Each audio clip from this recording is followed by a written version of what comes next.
You've come across Dracula Scroll, a real-time reading of Bram Stoker's Dracula meant to interrupt your daily doom scroll with a little bit of classic literature. Read aloud to you as if by an older cousin, there's going to be limited editing and mistakes included.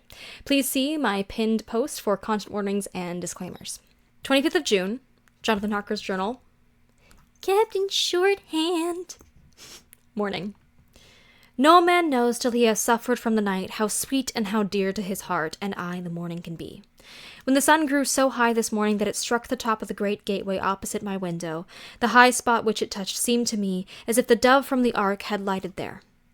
My fear fell from me as if it had been a vaporous garment which dissolved in the warmth. I must take action of some sort while the courage of the day is upon me. Last night one of my post-dated letters went to post.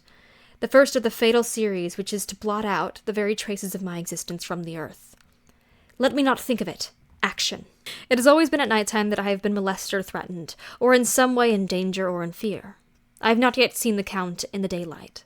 Can it be that he sleeps when others wake, and that he may be awake whilst they sleep? If I could only get into his room! But there is no possible way. The door is always locked. No way for me.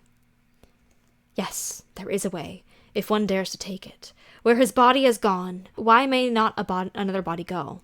I have seen him myself crawl from his window. Why should not I imitate him and go in by his window? The chances are desperate, but my need is more desperate still.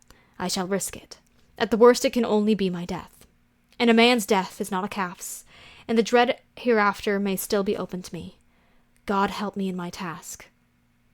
Goodbye, Mina, if I fail. Goodbye, my faithful friend and second father. Goodbye, all, and last of all, Mina. Same day, later. I've made the effort, and God helping me, have come safely back to this room. I must put down every detail in order. I went whilst my courage was fresh straight to the window on the south side, and at once got outside on the narrow ledge of stone which runs around the building on this side. The stones were big and roughly cut, and the mortar had, by process of time, been washed away between them. I took off my boots and ventured out on the desperate way.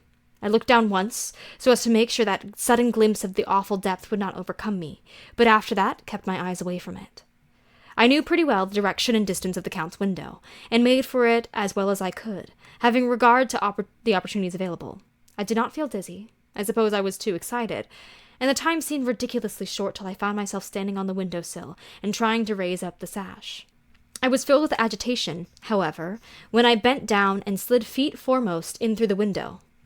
Then I looked round for the Count, but with a surprise and gladness made a discovery. The room was empty. It was barely furnished with odd things which seemed to have never been used. The furniture was something the same style as in the south rooms, and I was covered in dust. I looked for the key, but it was not in the lock, and I could not find it anywhere. The only thing I found was a great heap of gold in one corner. Gold of all kinds, Roman and British and Austrian and Hungarian and Greek and Turkish money, covered with a film of dust, as though it had lain long on the ground. None of it that I noticed was less than 300 years old. There were also chains and ornaments, some jeweled, but all of them old and stained. At the corner of the room was a heavy door. I tried it, for since I could not find the keys of the room, or the key of the outer door, which was in the main object of my search, I must make further examination, or all my efforts would be in vain. It was open, and led through a stone passage to a circular stairway, which went steeply down. I descended, minding carefully where I went, for the stairs were dark, being only lit by loopholes in the heavy masonry. At the bottom there was a dark tunnel-like passage, through which came a deathly, sickly odor, the odor of old earth newly turned. As I went through the passage, the smell grew closer and heavier. At last, I pulled open a heavy door, which stood ajar, and found myself in an old ruined chapel, which had evidently been used as a graveyard. The roof was broken, and in 2 places were steps leading to vaults, but the ground had recently been dug over, and the earth placed in great wooden boxes, manifestly those which had been brought by the Slovaks. There was nobody about, and I made search for any further outlet, but there was none. Then I went over every inch of the ground, so as not to lose chance. I went down even into the vaults, where the dim light struggled, although to do so was dread to my very soul.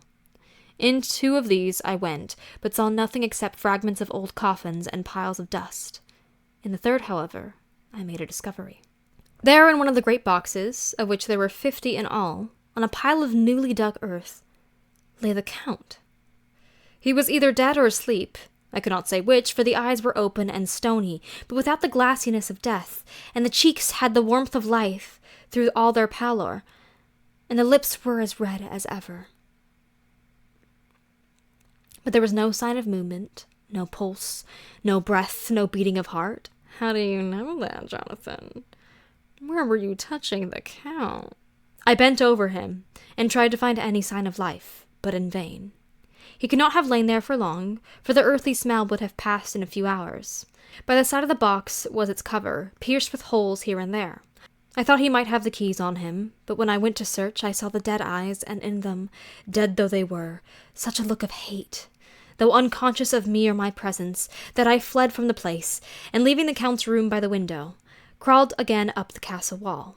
Regaining my own chamber, I threw myself panting upon the bed, and tried to think.